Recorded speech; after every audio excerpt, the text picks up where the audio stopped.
നമസ്കാരം. മലയാളി വാർത്തയിലേക്ക് സ്വാഗതം. മുഖ്യമന്ത്രി പിണറായി വിജയനും സ്വപ്ന സുരേഷുമായുള്ള വിഷയത്തിൽ രാഹുൽ ഈശ്വർ പറഞ്ഞതിങ്ങനെയാണ്: മുഖ്യമന്ത്രിയുടെ ഭാര്യ കമലയെ വെറുതെ വിടൂ.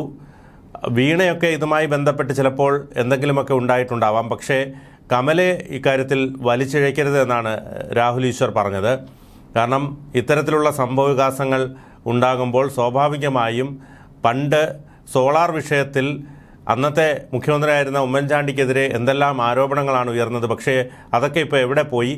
അതുപോലെ തന്നെ അനാവശ്യമായ വിവാദങ്ങൾ മുഖ്യമന്ത്രിക്കെതിരെയും മുഖ്യമന്ത്രിയുടെ കുടുംബത്തിനെതിരെയും ഉണ്ടാക്കരുത് എന്ന രീതിയിലാണ് രാഹുൽ ഈശ്വർ പ്രതികരിച്ചത്. രണ്ട് കാര്യങ്ങളാണ്. ഞാൻ ശ്രീ പിണറായി വിജയൻ സഖാവിനെ എതിർക്കുന്ന ഒരു വ്യക്തിയാണ്, രാഷ്ട്രീയപരമായോ അല്ലാതെയും. അദ്ദേഹം കാരണം പല ദിവസം ജയിലിൽ കിടക്കേണ്ട ഒരു വ്യക്തിയാണ്.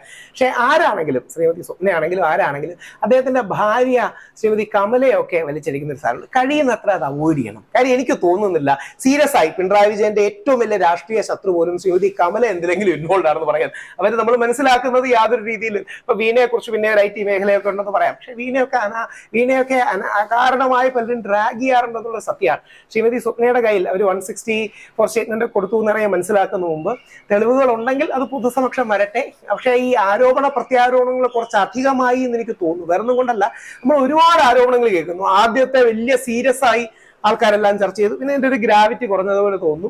രണ്ട്, കഴിയുന്നത്ര ചിലപ്പോൾ ഞാനും ചാനൽ ചർച്ച ഇരിക്കുന്നതാണ്, ചിലപ്പോൾ ഒക്കെ നമ്മുടെ കയ്യിൽ നിന്ന് വിട്ടുപോകും, നമ്മുടെ കൺട്രോൾ പോകും. പക്ഷെ കഴിയുന്നത്ര ഒരു മിതത്വത്തിന്റെ പാതയിൽ പോകണം. സ്വപ്നയെ ഒരുപാട് പേര് മോശകരമായി അധിക്ഷേപിക്കുന്നുണ്ട്, വളരെ വളരെ മ്ലേച്ഛകരമായി, പറയാൻ പോലും പറ്റാത്ത രീതിയിൽ.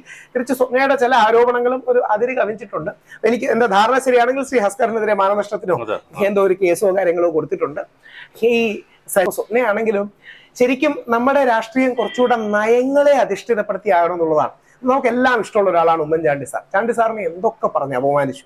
മുഖ്യധാരാ പത്രങ്ങൾ വരെ ചാണ്ടി സാർ ചില കാര്യങ്ങൾ ചെയ്തു എന്നൊക്കെ ഫ്രണ്ട് പേജിൽ എഴുതി. എന്നാൽ ഇന്ന് എന്തെങ്കിലും ഉണ്ടോ? ഒന്നുമില്ല. അപ്പം സ്വപ്നയാണെങ്കിലും സരിതയാണെങ്കിലും ഈ സ്ത്രീകളെ ഉപയോഗിച്ച് അല്ലെങ്കിൽ സ്ത്രീകളെ വെച്ച് ആരോപണ പ്രത്യാരോപണങ്ങൾക്കപ്പുറം ശ്രീ പിണറായി വിജയനെ ശക്തമായി ആക്രമിക്കുക. അദ്ദേഹത്തിന്റെ നയങ്ങളുടെ പേരിൽ, ബ്രഹ്മപുരം നമ്മുടെ മാലിന്യം ആ കത്തിയതിന്റെ പേരിൽ അദ്ദേഹത്തെ ആക്രമിക്കുക, യാതൊരു മയവും കാണിക്കണ്ട. പക്ഷെ കഴിയുന്നത്ര കുടുംബത്തെ, അത് നേരത്തെ ഇതുപോലെ ആക്രമണം നേരിട്ടാണ് ഉമ്മൻചാണ്ടി സാറിന്റെ കുടുംബത്തിന്, എന്തിന് നമ്മുടെ സുരേന്ദ്രൻജിയുടെ BJP പ്രസിഡന്റ് സുരേന്ദ്രൻജിയുടെ മകളെയൊക്കെ അധിക്ഷേപിക്കുന്ന ഒരു സംഭവം ഉണ്ടായി. അപ്പം അതൊന്നും നമ്മൾ നിന്നു കൊടുക്കരുത്. നമ്മളെന്ന പൊതുസമൂഹം മെച്ചുറായ രാഷ്ട്രീയത്തിന്റെ പേരിൽ ഒരു കോംപ്രമൈസും ഇല്ലാതെ ആക്രമിക്കുക. കഴിയുന്നത്ര അകാരണമായി വ്യക്തിബന്ധങ്ങളെ, കുടുംബ ബന്ധങ്ങളെ, വീട്ടിലിരിക്കുന്ന സ്ത്രീകളെ, നമ്മുടെ ബന്ധങ്ങളെ പറയാതിരിക്കുക. അതാണ് നല്ല പൊളിറ്റിക്സ്, നന്മയുള്ള രാഷ്ട്രീയം.